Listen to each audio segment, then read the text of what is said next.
Hello, all, and welcome to the Rundown, where we talk about 2A news and conservative views.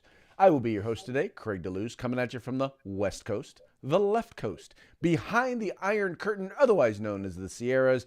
But as we all know, I do not do this program by myself. No, my name is Mike Piwowarski. I will be your co-host for the day, your co-host from the East Coast. That's the co-host with the most from the coast with the most. Here on the Rundown, where we bring you 2A views and conservative news. Craig, how's your day?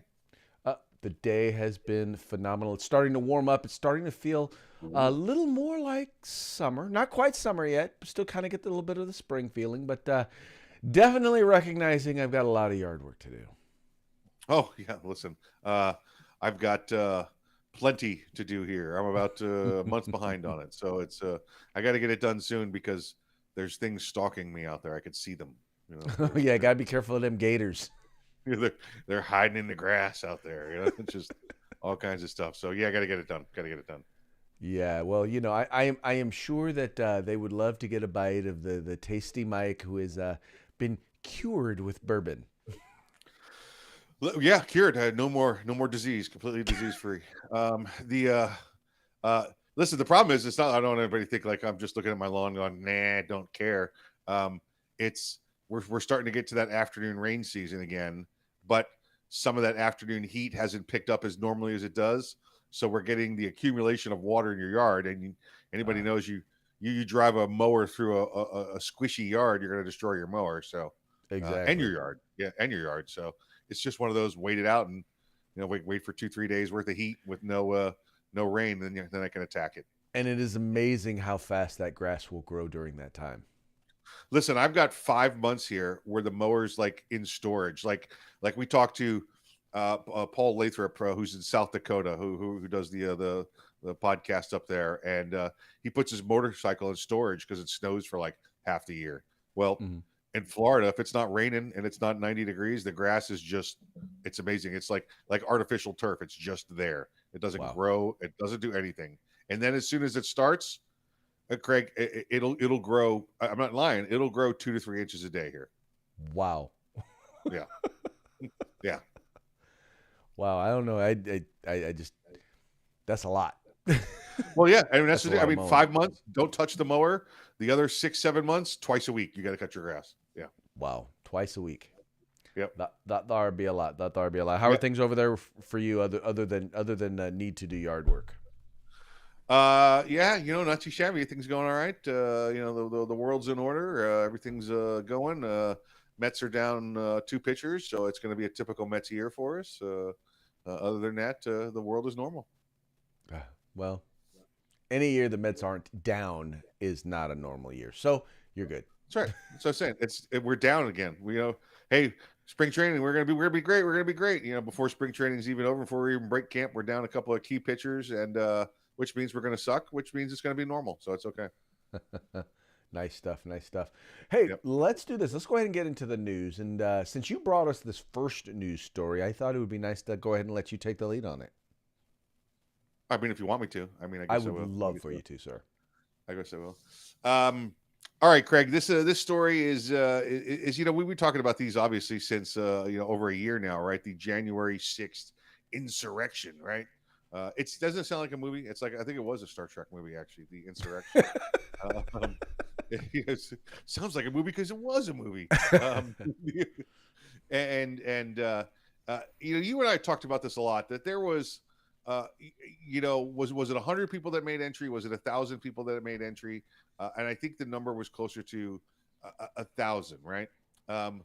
We know that in that group there were bad actors. We know that there were. And when I say actors, folks, I mean people that were, whether it was Antifa, BLM, something like that, that wanted to make the Trump supporters look bad and showed up.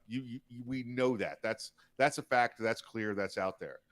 And those ones that broke and did damage, tore down fences, broke down a door. We know those instigators were part of those groups. We.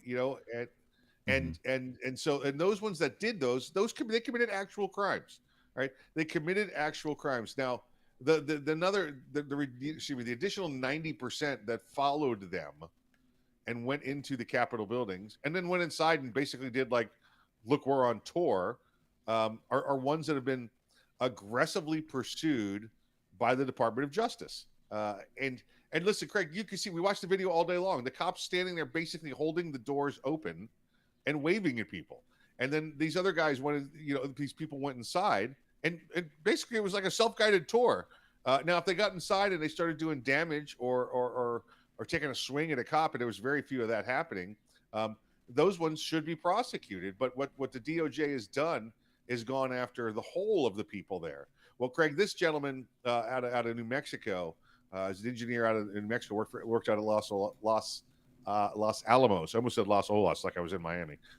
Los Alamos, and he used that defense. He used the defense where I walked up to the Capitol. The cops were there holding the doors open, basically waving people in. I went inside, did cell phone videos, for 10 or 15 minutes, and then I left. And he was charged with 4 different crimes, used that defense. And Craig, the judge said, I don't see where you're at fault. I don't see where you've committed a crime.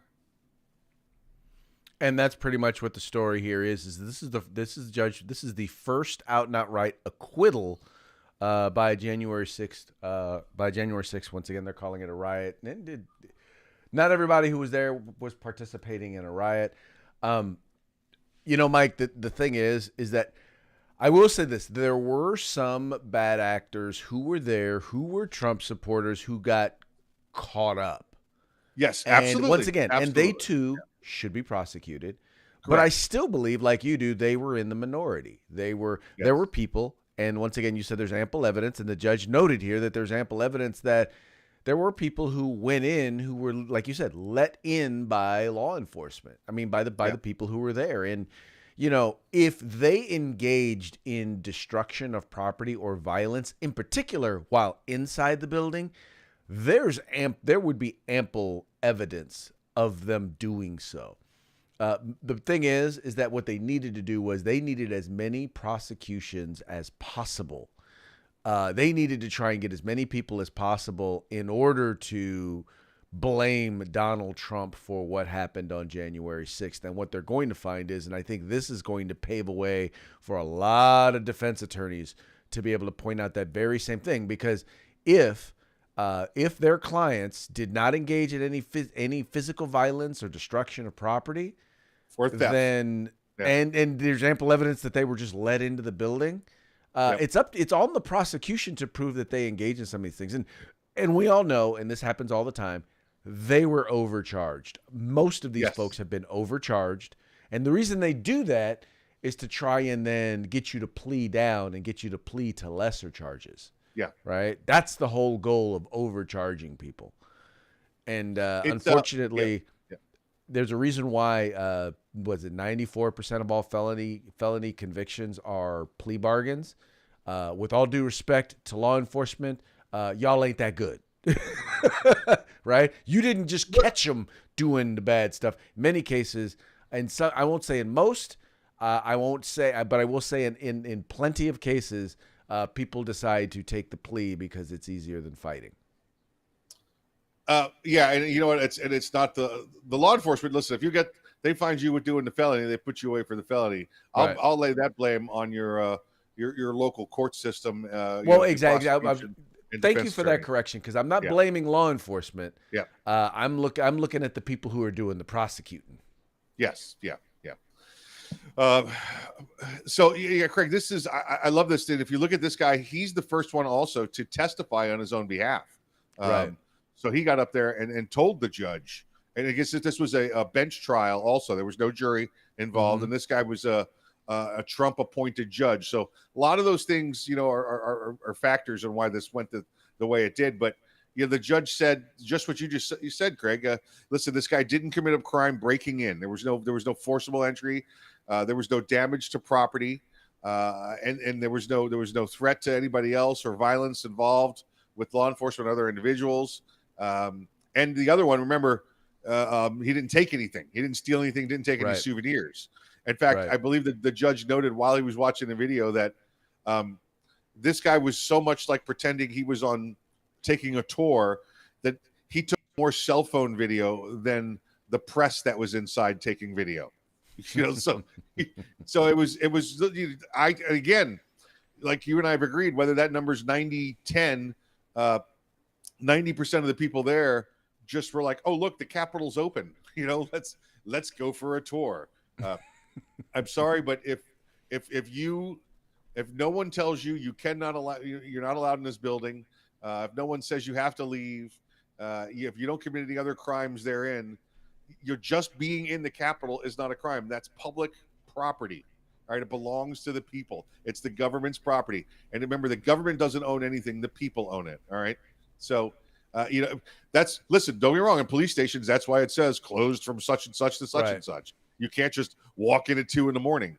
It's the people own the building. The government doesn't own the building. Right. So, but if a cop is holding the door open for you so that you can go into the police station, yes. Even if the open closed hours are posted, that's correct. If they're holding the door open for you, they're basically inviting you in. Yes. And there is, once again, and you noted, there's ample evidence, there's ample videos of that being the case. Yep. And there's also evidence of the opposite. And guess what? You catch the people in those videos breaking into the Capitol, prosecute them. Yeah. So this is good to see. This is good to see the average Joe citizen who was there for supporting the government process and now has been found not guilty. So hopefully this spreads to the other 90% in the middle there that did nothing more than follow the guy in front of them through an open door. I'll tell you, I was actually invited to go and participate in that whole thing, the president's speech and all that. Not participate in the speech, but to be there. And I just, for some reason, I was just like, that just doesn't sound like a good idea. I think there was literally something else going on that was on my schedule that weekend. It's not outside of my realm that I may have gone to this. And listen, I'm not. You and I understand the law pretty well. I would not have been involved in any destruction or crimes, but following somebody else through an open door is not a crime. No, it most definitely is not. And when I say I knew something was going to be going on, I just once again, it was one of those. Yeah, the reality of what happened is not going to be consistent with what the government is going to say happened, and definitely not consistent with what the media says happened, because because we all know how they reported on the mostly peaceful George Floyd protests. And listen, and like you, I don't. We both knew bad actors were going to be there. Yes, exactly.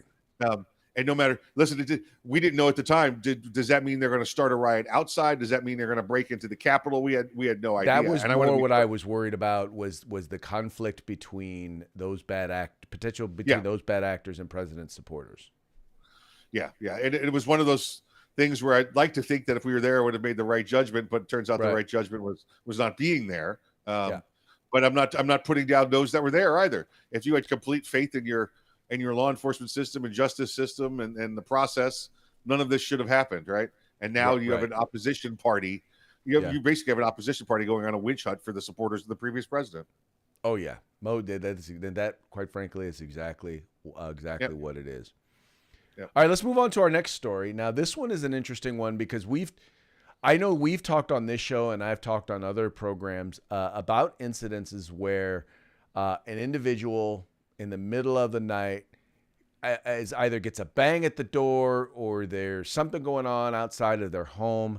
They avail themselves of their fundamental right to keep and bear arms within their home and wind up getting shot by law enforcement because the sound that they heard the person they heard banging at the door, the sound they heard in the middle of the night turned out to actually be law enforcement. And this has actually turned into some very, very janky situations where it turns out law enforcement either may or may not have identified themselves, or at least the person in the house did not recognize that they were law enforcement.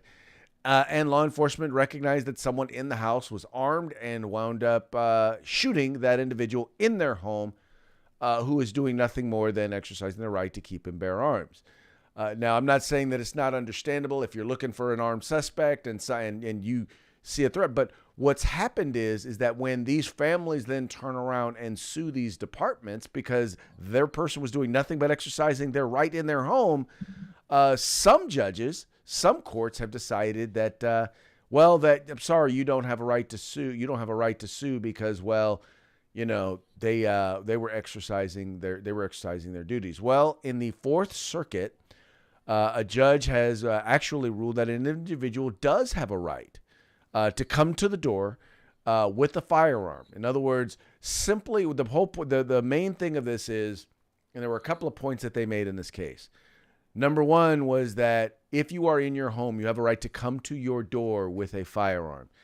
Law enforcement has a responsibility to not just announce that they are there, but there's got to be some sort of a visual confirmation, right? This particular case, the individual did not. They didn't have on their lights. They didn't have any. They didn't notify anything. What happened was he announced or yelled out that we're law enforcement and we're here. That he heard a shotgun rack, and then they looked in the window and he saw a guy with a shotgun. There's disputing whether or not the gun was actually pointed at him, and he wound up shooting the individual and killing him. Turned out this guy was not the guy that they were looking for. And anyway, so that having been said, Mike, I think this is an important decision because people have to be able to feel safe to be able to defend themselves in their home. Yes. It is a tenuous position for law enforcement. Let's say this. And I believe this has been decided on incorrectly in the past. I know of 3 incidents just down here in Florida that this has happened, 2 of which were knocks on the door for, just investigating something else, and came to the door with the firearm. And another one was the cops went to the wrong address, and the guy came to the door with a firearm, and there was police shootings, and I believe 2 of them were killed. Now, Craig, this harks back to talking about qualified immunity, and what the judges decided down here in these cases and previously in that case was, remember, in order for the police to be liable, civilly liable, they have to have either committed a crime or violated your civil rights. All right. So, well, we know they did not commit a crime. There was no crime. The crime would be the police bust through the door and start shooting people. All right. The cop sees a firearm, believes his life is in danger, and shot. All right. We could argue back and forth all day long. Is that justified or not? But that's a decision for a jury or a judge, not one here. We know that's an arguable case of an excusable homicide. All right. Arguable. Not saying that I agree with it. The civil part of it, though, is what they've been interpreting wrong. If I take the life of somebody else and they were not a criminal, whether it was excusable homicide or not, that would be, you've eliminated their ability to pursue life, liberty, and happiness, right? That would be a basic civil right, right, as outlined in the Constitution, right? So those should have been allowed to go to trial, and they were not.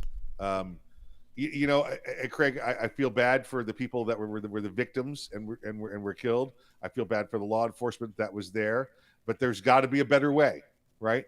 And we're not here to tell you there's got to be a better way, and we don't know the answer. So the answer is, Craig, the law enforcement has to do the better job of announcing. All right, they must do it. It used to be a little bit easier because you could call the house. Well, guess what? More than half the houses now don't have phones anymore because it's all cell phones, and cell phones aren't registered to houses. So it's simple. If you're inside and somebody's pounding on your door and they're saying 911, get your gun, but stay in your bedroom and call 911. All right, because guess what happens when 911 gets the call that there's somebody trying to break in my house, and then now 911 says, "Sir, it's the police. We're there investigating a break-in in your neighborhood." That might de-escalate the walking to the door at 3 a.m. with the firearm in your hand. It might also help to have maybe your lights on, because in this particular case, what they noted was they didn't have their lights on, and if they had it, you look out once again. You walk out you walk to your front. You're looking out the window and you see police lights. There's a good chance that the person knocking at the door, when they say they're police, that they're police. Yeah, and listen again. I would tend to excuse that. The police may have responded to it in progress without their lights and sirens on in an effort to catch the bad guy. Then the bad guy runs, and they're in the process of trying to find the bad guy door to door. But so Craig, what I'm saying is, do I chase after the bad guy, or do I go back to my car and turn the lights on and then go try and find the bad guy that I was just chasing? Oh no, You know, completely. so I there may completely have been a understand. It's there what may I have been a tactical reason that the lights weren't on, but the next guy responding right, should have the lights on. And right maybe your rule should be in law enforcement: I don't go to random doors without my lights on. there. Yeah. Well, what I appreciated about this decision and about both, and it is consistent with your analysis, is you got to look at each case. Right. You have to look at the details of each case, because Right. what happens is that the cases that they cited, the instances that they used as precedent in this particular case, they looked at ones where the same facts applied, and they looked at the ones where the same facts didn't apply. Right. And ultimately, and I think you and I have both always advocated this, whether it was a law enforcement shooting or whether it was a citizen shooting, a shooting involving a civilian. Right. You got to look at the facts of the case, because those facts matter. You can't just treat them like general, okay, well, that was a cop and that was a black person, therefore it doesn't work like that, because the details matter.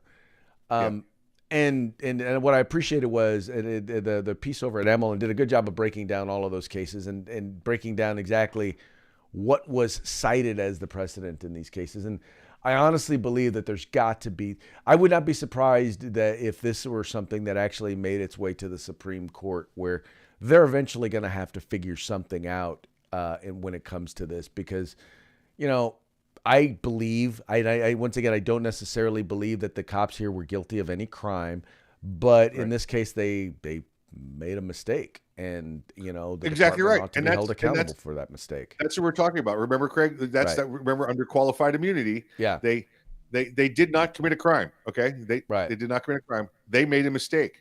All right, that mistake means that person's life is over, or dramatically impacted if they were shot. Still, that's a violation of their civil rights. That's the ability, to pursue life and happiness, right? Right. So they should have been allowed to go on to civil court to Right. sue the agency to make up for the loss of the income and everything else that person would have been able to provide. And I think that's what the courts got wrong, and that's what our Arthur Dean there points out in the story. That hopefully that's corrected now. And Hopefully, again, I think so. just like we had to do with the whole no-knock warrant issue and people going to doors at 6 a.m. and people getting shot. Well, because it's no-knock. We know that no-knocks are now discouraged in the case of, unless it's an extreme circumstance, you don't have no-knock warrants anymore. Well, that's kind of what we need to adapt from this is, guess what? You don't knock on random doors unless there's lights on, or at least attempt to communicate first. Well, especially in an environment where we recognize that crime is going through the roof, and you cannot necessarily know. Once again, you don't know, and so you have to be able to protect yourself. And as we encourage people to be able to protect and defend themselves, they need to know that at the very least, they can exercise that fundamental right in their own home. Yes, exactly right. Yeah, agreed. All right, moving right along. Well, you guys, there is the Parkland sentencing. Now, Mike, I think I want you to go ahead and introduce this one. This is from your neck of the woods. This is having to do with the Nicholas Cruz trial. They're the individual who was responsible for the shooting at Marjorie Stoneman Douglas High School there in Parkland. Yes. Yeah, this is you know what, Craig, when I set this story up for us today and got the producers to approve it and everything, I was hoping that they wouldn't go, oh man, here's another Florida man story, because that's what this is. It's a Florida woman story. That's even worse than a Florida man, is the Florida woman. Florida woman. You got to watch out for. All right, so we know that Nicholas Cruz is guilty. He's already pled guilty. There was no trial for that. He is guilty of killing 17 innocent people in Marjorie Stoneman Douglas High School and wounding an additional 17. Done. Craig, you put this guy under the jail. Now I don't know why it's taking this long. This occurred 4 years ago. This guy should be hanging from the gallows already. I don't know what the delay is. All right, I think we're all. agreed there. In fact, I'm not going to mention his name anymore because I'm not going to give him the satisfaction of publicity. However, they are just trying to decide now whether or not they are going to give him the death penalty or he's going to spend life in prison forever. So they're doing the voir dire at this point. They're interviewing potential jurists, jurors, potential jurors for the case, and they think they're going to have to go through somewhere between 120 and 160, I believe was their estimate. Find what they want. They want to find, I don't forget if they're doing 9 or 12 jurors, but then a couple of alternates. So they're looking for 15 or 16 jurors. Well, they're there. You got your both attorneys up there, right? And first the judge goes through the whole mass. Just for those who've never been to court before, the judge goes through the whole thing and first tries to pick off easy ones, like who's got travel already planned for the month of July is when they're looking at doing the sentencing hearing. And if people say, "Listen, yeah, I'm traveling to so and so," and she says, "Show me proof." Okay, good. You're excused. You can go home. Anybody else with any excuses? And one of the things they have to do in South Florida, Craig, by the way, is who speaks English, or who doesn't speak English. So that's another big one they have in Florida. They let a bunch of people go because they didn't understand English well enough. Well, they finally got to the point where they said, "Does anybody else have any other issues?" And this woman says, "Yes. Listen, in July, it's my birthday. It's my son's birthday. It's my husband." She starts listing all the birthdays in July. It's just a very, very July-friendly birthday month for her. And the judge says, "All right, hold on." By the way, Judge, it's Judge Elizabeth Scherer. I don't know if you copied the photo, Judge. I've got video.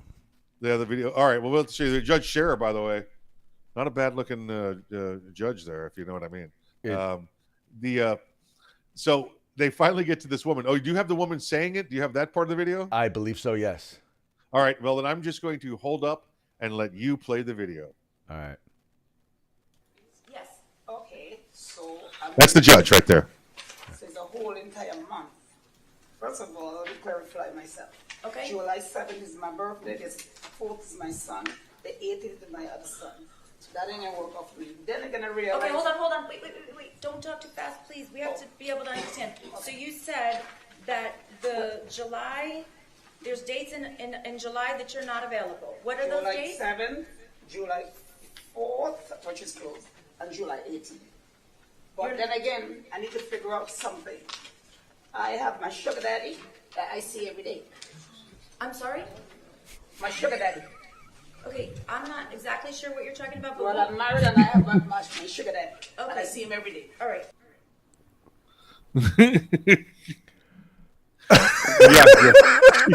Yeah. She's never heard that term before, right? That's because she's a sugar mama. That's it.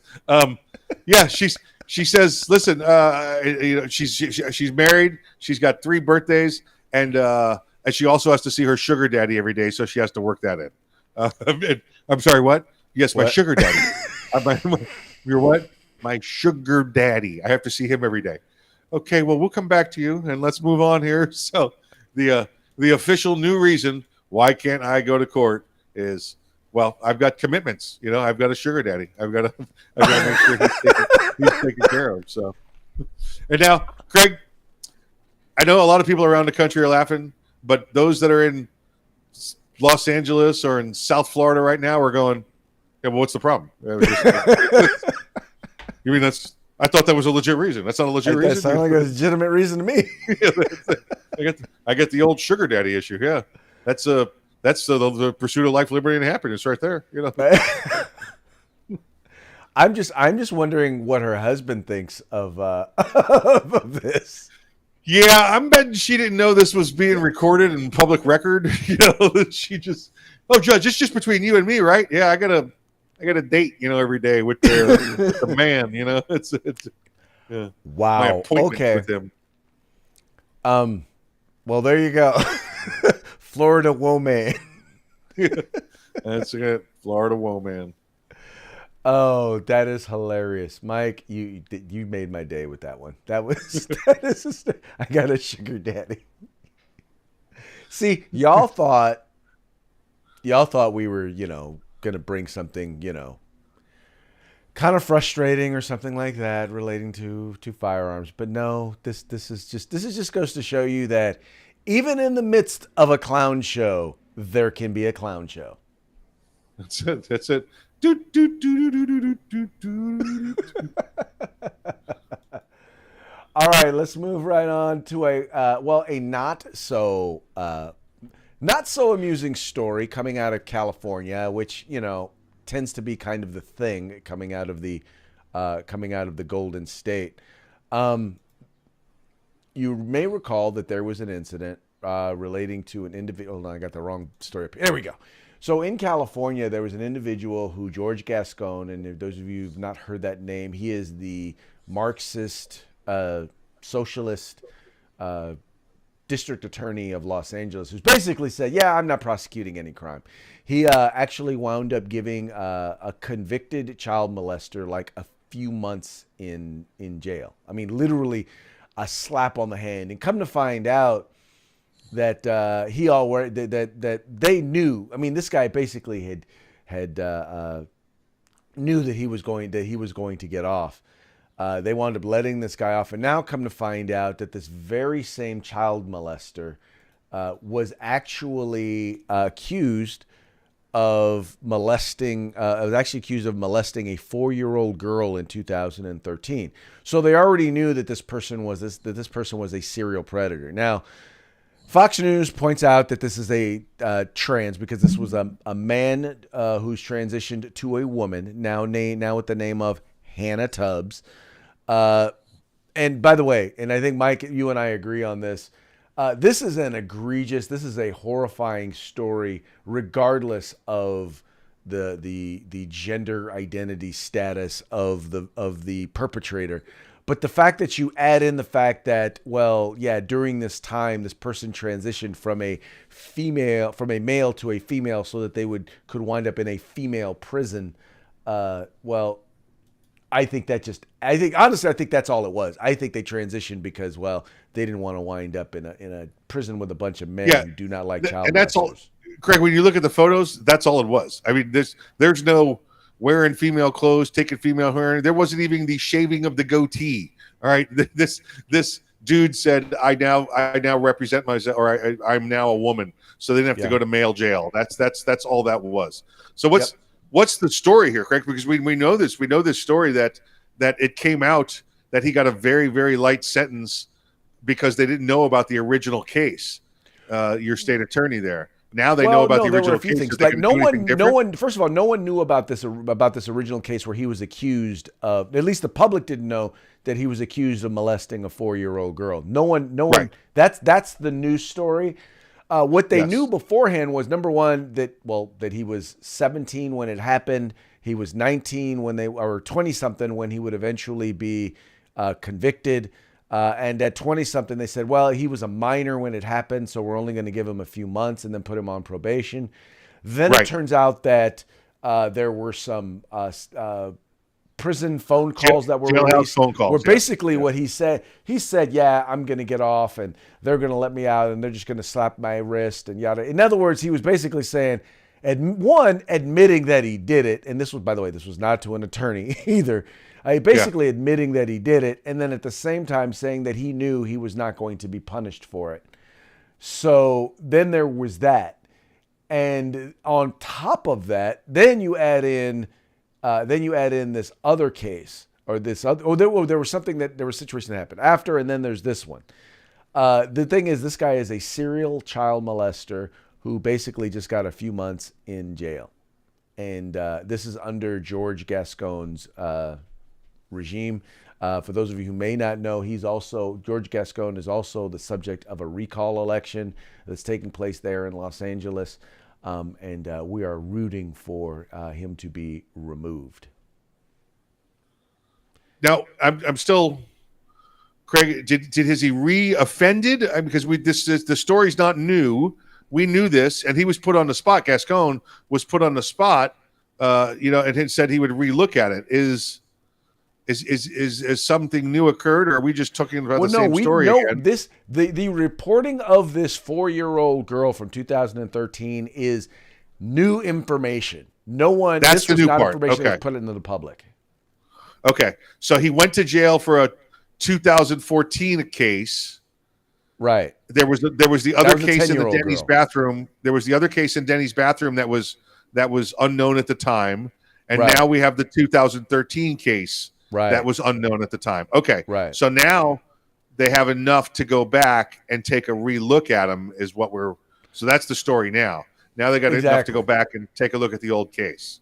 Right. And hopefully this individual. Well, now the question is, does George Gascon make the same mistake and say, well, 2013 he was 16 years old, so therefore we're not going to prosecute him. Once again, they decided not to prosecute this individual as an adult. Once again, what we now know is not just a child molester, but a serial child molester. Which, by the way, I've never heard of a child molester that was not a serial child molester. Right. All right. Well, like we said, hopefully this guy gets put under the jail. Throw this brother under the jail. Adult jail, by the way. Yeah. Adult male jail. Well, that's what he needs. He needs a few days in Gen Pop up at San Quentin. Yeah. There you go. They will handle the situation from there. Yeah. All right, let's move along to our parting shot here.